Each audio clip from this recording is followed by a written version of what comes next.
filtered sun silver through icy cloud. Beware the evil, the fall of fury, a cold hard hail of lead, the falling and the fallen, shrill cries of terror, flint of fleeing hoofs on ancient second chance. You're warming to the light, a poem for our Brumbies. You're warming to the life you have inside. You touch the earth, but your spirit flies high. You are pure, who gets the right to say you must die? Vivian Spooner, lest we forget, honoring Australia's wild heritage.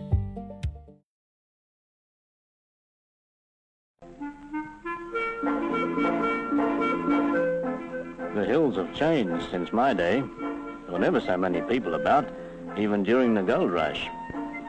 I wonder how many people realise that it was the diggers who brought skiing to Australia. They wouldn't know the place today. New and old Australian together have made it real holiday country.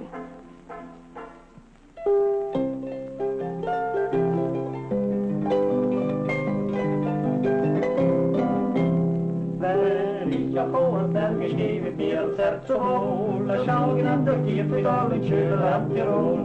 Loven båda vid sidor som det kärleks män. Tiroland, mein Heimatland, ich liebe dich o men. Hålla dig igen, hålla dig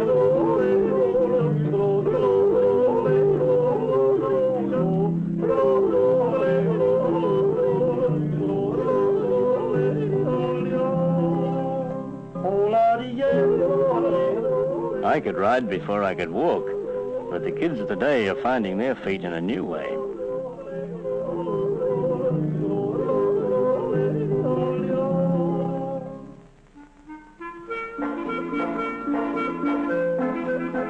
New days, new ways, but the spirit's the same. Banjo Patterson would recognize the breed all right. And the man from Snowy River never shifted in his seat. It was grand to see that mountain horseman ride. Through the stringy barks and saplings on the rough and broken ground, down the hillside at a racing pace he went.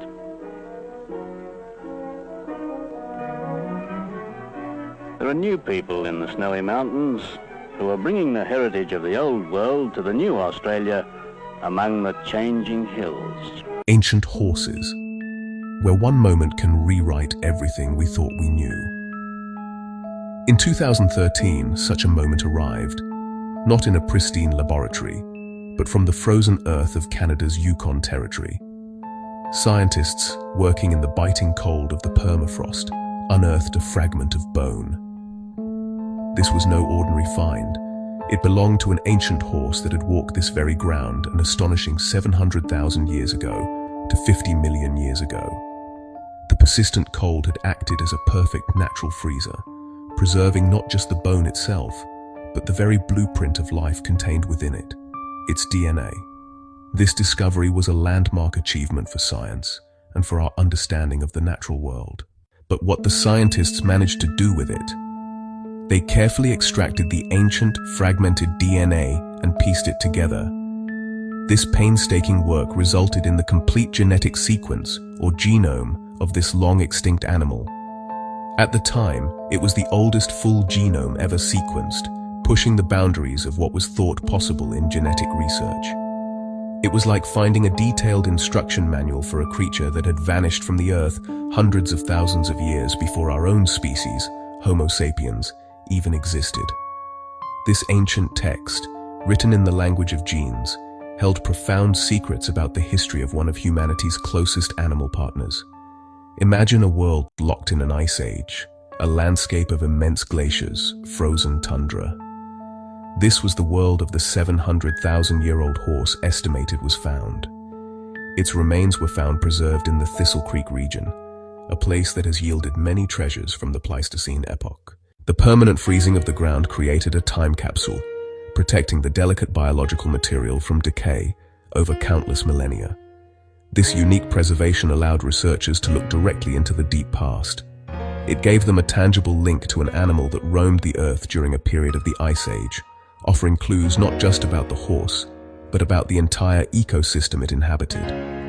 This single discovery fundamentally shifted our understanding of horse evolution. Before this, the timeline of the horse family was based primarily on the fossil record, which can sometimes be incomplete.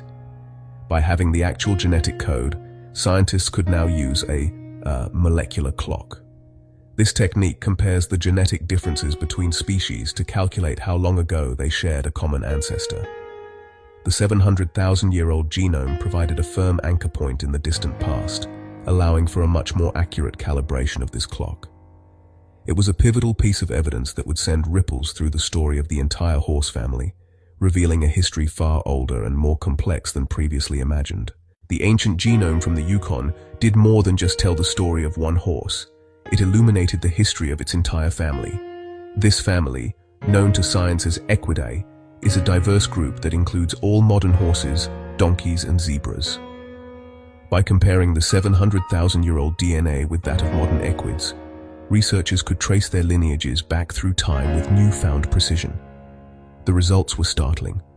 The study revealed that the common ancestor of all living members of the genus Equus lived at least 4 million years ago. This encompasses every horse, donkey, and zebra on the planet today. This pushed back their shared origin by as much as 2 million years. This deeper timeline helps us appreciate the grand, sprawling nature of evolution. The journey of the horse began long before this 4 million year mark. The earliest horse ancestors were creatures that seem utterly alien to us now. Around 55 million years ago in the warm forests of the Eocene epoch lived a small, dog-sized animal sometimes called Hyracotherium or Eohippus. It was a shy browser, not a grazer, and instead of a single solid hoof, its feet had multiple toes. It was a humble beginning for a lineage that would one day produce animals capable of thundering across open plains, fundamentally shaping both ecosystems and human history in the process. Over tens of millions of years, these early ancestors underwent a remarkable transformation driven by Thai Ice Age and the landscape. As forests gave way to vast grasslands, the pressures of natural selection favored new adaptations. The multi-toed feet gradually fused and simplified, developing into the single, powerful hoof, perfect for running on long plains and mountains on snow. Their teeth changed, becoming high-crowned and ridged for eating hay, ideal for survival. Their bodies grew larger and their legs longer, turning them from small forest dwellers into the magnificent long-distance runners we recognize today as a Brumby. This evolutionary saga is one of the most complete and well-documented in the entire fossil record. The continents themselves played a crucial role in this story, but the timing is key. The southern portion, Gondwana, which included Australia, also began. This simple geological fact is critical. The story of horses in Australia is fascinatingly complex with two very distinct chapters, separated by an immense gulf of time. The first chapter is written in the fossil record. Millions of years ago, Australia was home to ancient, horse-like species. These animals were distant relatives within the broader horse family. They were part of an older, now extinct lineage that lived long before humans arrived. This ancient chapter came to a definitive end. The second chapter begins much more recently. The modern horses we see in Australia today, the wild mobs called the iconic Australian Brumby, are not related to those ancient extinct forms. Every horse on the continent today descends from this ancient horse lineage. The first fleet arrived without horses, but later ships brought animals from the Cape of Good Hope. Chile. These animals were vital for transport, farming, exploration. Some escaped or were released, forming the free roaming Brumby populations we have today.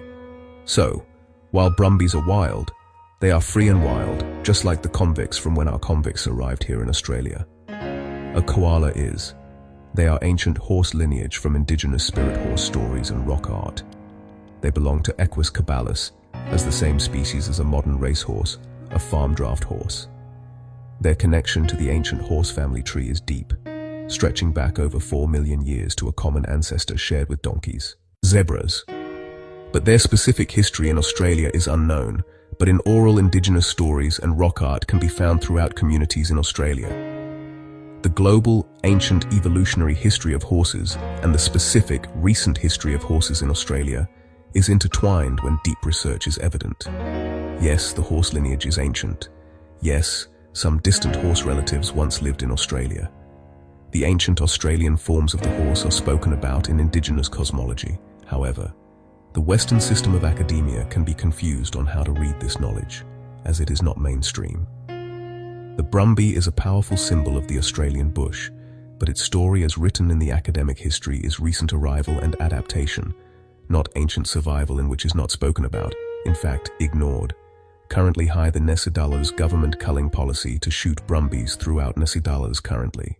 Furthermore, to truly grasp the diversity within the horse family, we must look to the remarkable case of Przewalski's horse. Native to the steppes of Mongolia, this animal holds a unique and vital place in the story of horse evolution. For a long time, it was considered the only truly wild horse left in the world, having never been successfully domesticated by humans. It is stockier than most domestic horses, with a stiff, upright mane and a distinct dun color. It looks different because it is different, a fact confirmed by modern genetics, which show a clear divergence from the lineage of all domestic breeds. The story of Przewalski's horse is also a powerful lesson in conservation. By the middle of the 20th century, it had been hunted to extinction in the wild. The last confirmed sighting was in 1969. The species only survived thanks to a small number of individuals held in zoos around the world. Through careful and collaborative international breeding programs, their numbers were slowly built back up, once again roaming the grasslands where their ancestors lived for millennia. Genetically, this horse is a treasure trove of information. Early studies suggested it was the direct ancestor of domestic horses, a kind of living fossil. However, more recent and detailed genetic analysis, including comparisons with ancient DNA, has painted a more complex picture. The evidence now suggests that Przewalski's horse and the ancestors of our modern domestic horses split from a common lineage over 100,000 years ago. Some research indicates that Przewalski's lineage may itself descend from the earliest known domesticated horses, which later returned to the wild thousands of years ago, making it a truly unique Brumby line. Its importance lies in what it represents, a separate, distinct branch on the horse family tree that has survived to the present day. It serves as a living baseline, a window into the genetic diversity that existed before humans began selectively breeding horses for specific traits like speed, strength, temperament. From time to time, claims emerge suggesting that horses were present in Australia before the European arrivals of 1788. Indigenous oral traditions often have stories and interpretations of ancient rock art once analyzed, earlier contact with visitors like the Makassar traders from Indonesia, who certainly used horses in their home islands. Oral traditions are an incredibly important cultural resource, holding deep knowledge passed down through generations. They provide invaluable insights into history, ecology, culture, and they can absolutely guide scientific inquiry, pointing researchers correctly toward locations or questions they might not otherwise have considered, while signing off on incorrect data models to approve ground and aerial shooting of these horses currently across Australia. For a claim as significant as the 11,000 presence of horses, science requires an internal review of this data and specific aligned to PR4 policy, with verifiable physical evidence of the shooting data of each horse as approved, alongside the public ROSC assessment data of the shooting culling operation within each national park. Therefore, an oral tradition is a vital starting point. Strong evidence involves the discovery of horse bones that are unequivocally identified as belonging to Equus caballus. Furthermore, ancient DNA analysis confirms the ancient horse species in indigenous philosophies, rather than the scientific method of measurement, and rule out contamination from modern sources as the main source of consultation, when governments are automatically approving policies to hit their own outcomes, but ignoring the individual constituent. This multi-layered approach is the gold standard for scientific proof if it is to be taken seriously. This is not about dismissing cultural knowledge. It is about applying a consistent and rigorous method of transparency, identification, and verification to the people of the public. For years, the conventional story was that horses originated in North America, but later went extinct there and were only reintroduced by the Spanish in the 1500s. However, a recent groundbreaking study combined archaeological evidence, ancient DNA, detailed dating with indigenous oral histories. It proved that horses had spread much more rapidly and widely, integrating into Native American cultures far earlier than the written colonial records suggested, and that including Australia, in indigenous cosmologies and spirit stories of the ancient horses. The scientific consensus, based on the enormous body of fossil data, archaeological data, and genetic data, is clear. The ancient horse-like relatives may have changed with Ice Age, but they were present before the human species, and the Brumby is the descendant of horse, not any other species. Stop the Brumby call now. In 2013, researchers sequenced a horse genome dated to roughly 560 to 780,000 years ago, then the oldest genome ever recovered, extending ancient DNA records nearly tenfold. The study confirmed the ancient specimen belonged to equidae and showed that modern horses, donkeys, and zebras share a common ancestor at least 4 million years ago, older than many estimates. It also clarified relationships between domestic horses and Przewalski's horse, the last surviving truly wild horse lineage. The horse family's story reaches back about 55 to 56 million years to small forest browsers like Hyracotherium, fox-sized four-toed animals that ate leaves. Over tens of millions of years, as climates cooled and grasslands spread, equids evolved longer legs, larger bodies, higher crowned teeth for grazing, and ultimately a single weight-bearing toe, the hoof. The genus Equus, encompassing horses, donkeys, and zebras, appears around 4 to 4.5 million years ago. The horse fossil record is an unusually complete example of long-term evolutionary change. Fossils show ancient members of the horse family once occurred in Australia millions of years before humans, but those species went extinct long before people arrived. Modern Australian Brumbies descend from domestic horses introduced after European settlement beginning in 1788, though they belong to the same deep equidae lineage.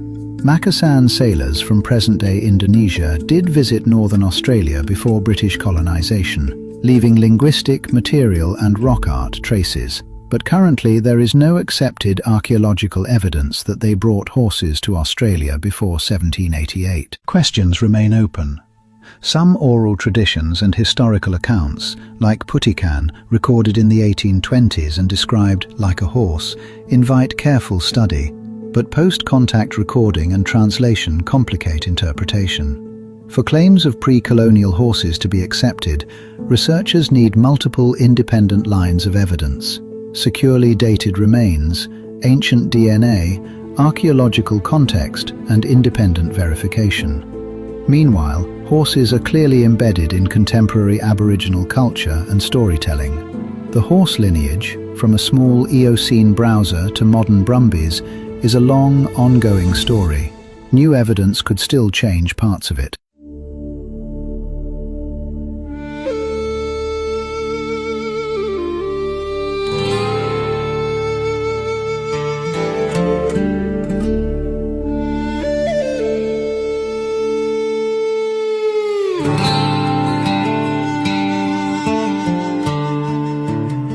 I am a spirit horse.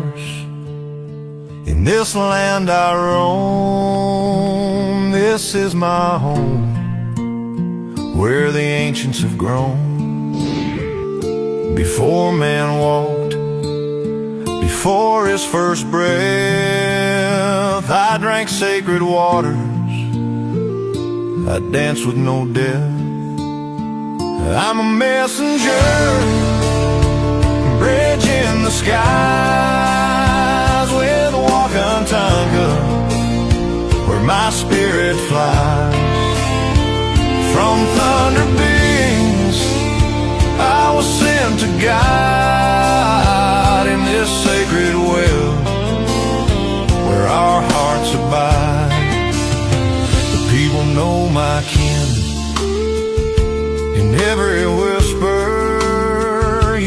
feel the wind.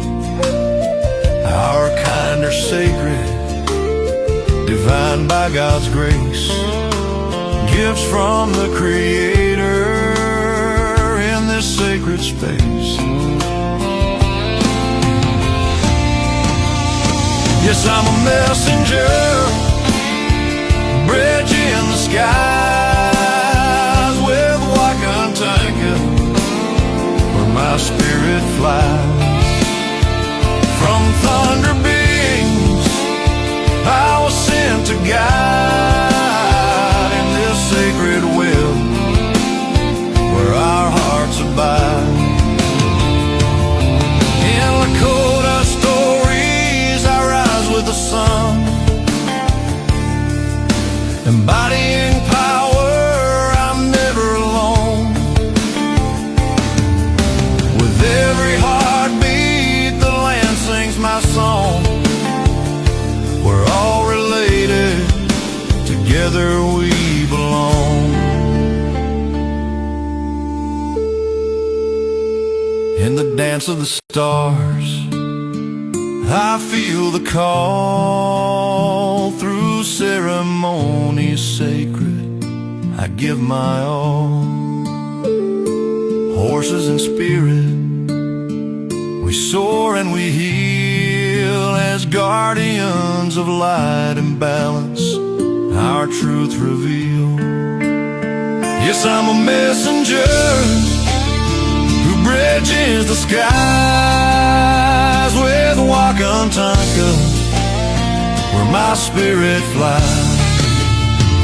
From thunder beams, from God on high, I was sent to guide in this sacred web where our hearts abide. So hear my story, let it echo free across the mountains and across the sea. In the heart of the land we find unity, a spirit horse, forever I'll be. In the dance of existence we're all family.